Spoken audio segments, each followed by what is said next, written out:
Chapter 1, Section 3, representing Earth's surface. So today we're going to look at maps, the different types, and how to read some specific maps. So the first thing that we need to do if we have a map and how we need to represent Earth's surface is to determine its location.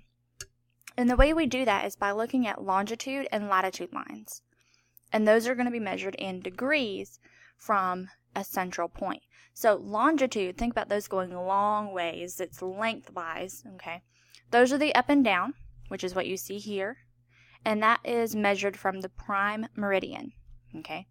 Latitude, those are the ones that go around the globe, okay? And they are measured in degrees from the equator.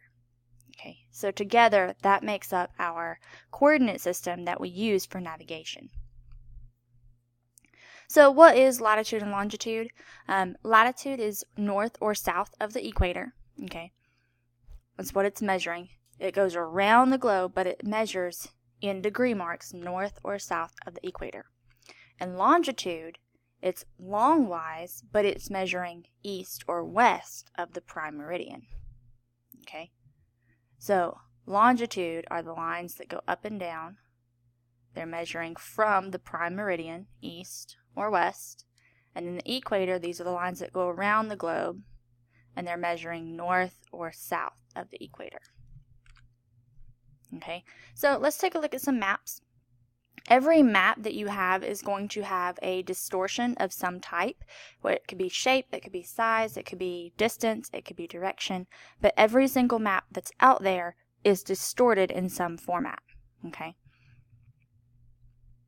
So for example, if we were to take the globe and we were to cut it up, and you can see I have globes in my room. If we were to cut it up and try to flatten it out, there's no way to flatten out a sphere. Okay. It doesn't work that way. So there are several different types of maps that cut it into pieces and distort the way it's shaped. So here it looks like there's a lot of water space, okay? But really, there's not this much water space, all right? So keep that in mind.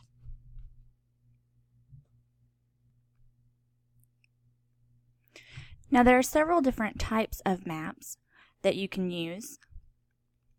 Some of these, for example, we have like a Mercator map.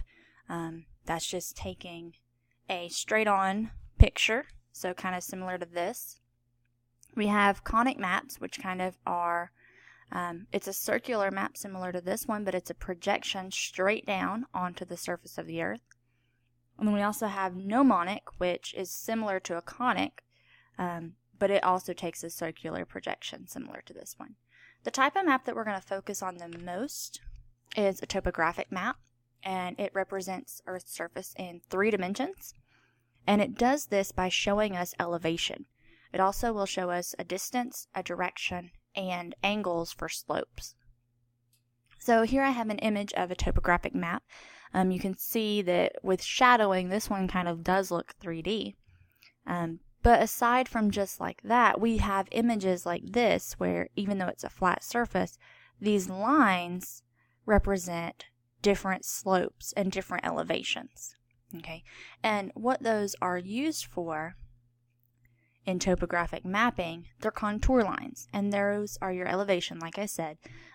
But it lets you know which direction is increasing in elevation, so where your valleys are, where your mountaintops are. It also shows you the steepness of the slope. So for an example here, you can see we have increasing in numbers. Okay, so this is the top of a hill or the top of a mountain. And the closer those contour lines are, the steeper the slope. The farther apart they are, the more gradual the slope. Okay, we also have what's known as a contour interval, and that's the distance in elevation between side by side or adjacent contour lines. So for example, if you look here in this image down here at the bottom, you can see that we have 2 very dark interval line or contour lines, and those have a number on them. So between those 2 numbers, there are lighter or lightly shaded in lines, and those each represent probably 100 degrees or 100 feet in elevation change. Okay, that interval is going to tell us how many each line represents. Okay, so in this case, it actually says contour interval is 500 feet for this one.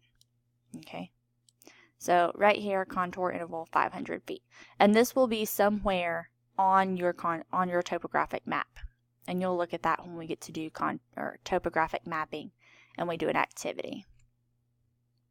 So there are some technologies that we use to help us map. GPS, or Global Positioning System, it's satellite based and it's placed into orbit by the U.S. Department of Defense. So the DoD, they put those satellites into orbit, and there are currently I think there's about 37 satellites that are currently in orbit.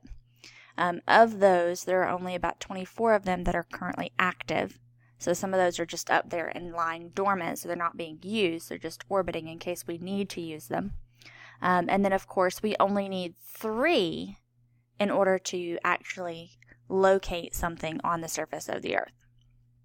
So that's what triangulating, if you've ever seen any of the television shows where they're trying to find somebody or locate them by cell phone, that's what they're using, is those GPS to triangulate and locate and find them in their location. Other map technologies, we have a GIS, which is a Geographic Information System, and we'll pull up the GIS for Macon County so that you guys can see that. It looks at data for patterns, trends, for a specific area. So for Macon County, it can show you elevations, it can show you property lines, it can show you floodplain areas, all of that. And it can be as specific as what you see here with Google Earth, or it could also break it down into what you have as the people, the streets. It can show you land parcels, it can show you elevation, it can show you how the land is used, which all breaks down and brings you back into your real world. So for today's plan, I want you to read 1.3 in the Earth book and do Lesson 5 handout. Lesson 4 handout is due from yesterday, and then tomorrow we will review, we'll take a quiz, and Lesson 5 handout will be due. And that's it for today.